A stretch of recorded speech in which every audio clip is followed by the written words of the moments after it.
മക്കളെ basic concepts of കെമിസ്ട്രിയിൽ വളരെ important ആയിട്ടുള്ള ഒരു ക്വസ്റ്റ്യൻ ആണ് empirical and molecular formula.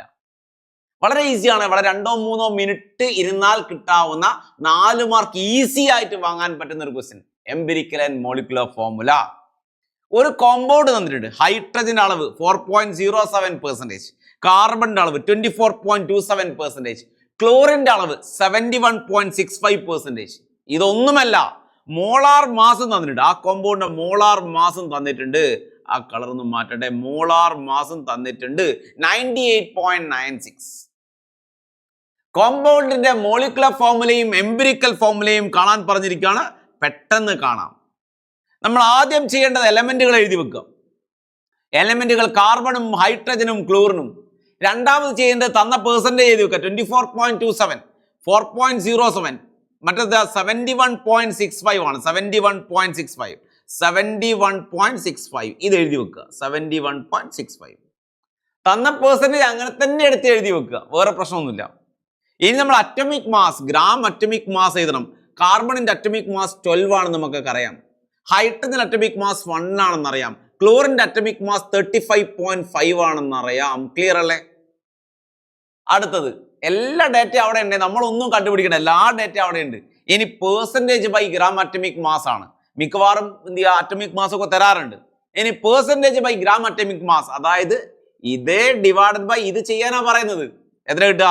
24.27 divided by 12, 4.07 by 1, 71.65 divided by 35.5. എത്ര കിട്ടുക? ഇത് കിട്ടുക 2 ആണ്. ഇത് കിട്ടുക 4 ആണ്. ഇത് കിട്ടുക 2 ആണ്. ക്ലിയർ അല്ലേ? യെസ്. ഇനി സിംപ്ലസ്റ്റ് റേഷ്യോ എന്ന് പറഞ്ഞാൽ ഇതിൽ ഏറ്റവും ചെറിയ സംഖ്യ ഏതാണോ അതിനെ കൊണ്ട് എല്ലാത്തിനെയും ഡിവൈഡ് ചെയ്യാം. മക്കളെ പറ, ഏറ്റവും ചെറിയ സംഖ്യ ഏതാ? 2 അല്ലേ? ഏറ്റവും ചെറിയ സംഖ്യ 2 അല്ലേ ഇതില്? അപ്പൊ എല്ലാത്തിനെയും ഡിവൈഡ് ചെയ്യാം. അപ്പൊ എത്ര കിട്ടുക? നമ്മൾ നോക്കുക.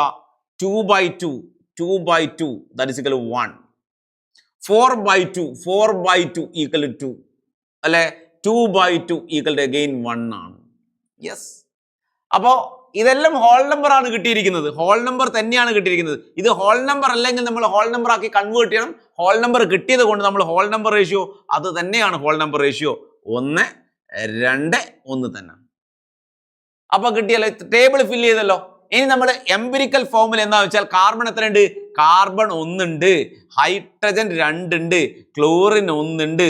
സോ എംപിരിക്കൽ ഫോർമുല എന്താണെന്ന് വെച്ചാൽ, empirical formula is equal to EFM. Empirical formula empirical formula is equal to carbon 1 ഉണ്ട്, ഹൈഡ്രജൻ 2 ഉണ്ട്, ക്ലോറിൻ 1 ഉണ്ട്. ശരിയല്ലേ? ഇതാണ് എംപിരിക്കൽ ഫോർമുല. ഇനി എംപിരിക്കൽ ഫോർമുല അതാ മോളിക്കുലർ ഫോർമുല കണ്ടേ? മോളിക്കുലർ ഫോർമുല കാണണമെങ്കിൽ molecular formula equal to n into empirical ഫോർമുലയാണ്. n into empirical formula. അപ്പൊ n എന്താ? n കാണാൻ ഇവിടെ മതി. n is equal to molar mass divided by empirical formula mass.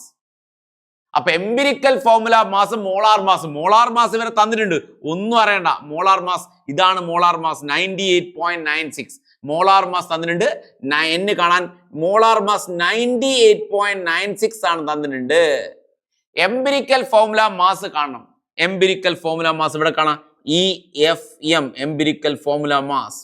കാർബണിന്റെ 12 ആണ്, ഹൈഡ്രജന്റെ 1 ആണ്, ക്ലോറിന്റെ 35.5 ആണ്. മക്കൾ നോക്കുകയാണ്, നമുക്ക് നോക്കാം. കാർബണിന്റെ 12 ആണ്. 12. ഹൈഡ്രജന്റെ എത്രയാ? 2 × 1. 1 ഇതാ. ഇത് 1 × 12 ആ. 1 × 12 എന്നാ. 2 × 1 പ്ലസ് എത്രയാ? 1 × 35.5 ആണ്. 35.5. ക്ലിയർ അല്ലേ? ദാറ്റ് ഈസ് അബൌട്ട് 49.5 കിട്ടും. 49.5 ഇത് റൗണ്ട് ചെയ്താൽ അബൌട്ട് 2 ആണ് കിട്ടുക അല്ലെ? അബൌട്ട് 2, ഏകദേശം 2 അല്ലേ കിട്ടുക? ക്ലിയർ അല്ലേ? യെസ്. അപ്പൊ എന്നെ എത്ര കിട്ടി? 2 കിട്ടി. അപ്പൊ എങ്ങനെയാ ഫോർമുല കിട്ടുക? 2 into empirical formula. Empirical formula ഇതാ CH2Cl. ക്ലിയർ അല്ലേ? യെസ്. ഇനി നമ്മൾ ചെയ്യേണ്ടത് മോളിക്കുലർ ഫോർമുല കാണണമെങ്കിൽ മോളിക്കുലർ ഫോർമുല കാണാൻ എന്താ ചെയ്യാന്ന് പറഞ്ഞാൽ ഈ 2 ഇവിടെ കൊടുക്കുക. E2 ഇവിടെ കൊടുക്കുക. അപ്പോൾ അത് കിട്ടുക C2H4Cl2. ഇതാണ് മോളിക്കുലർ ഫോർമുല. ക്ലിയർ അല്ലേ? യെസ്.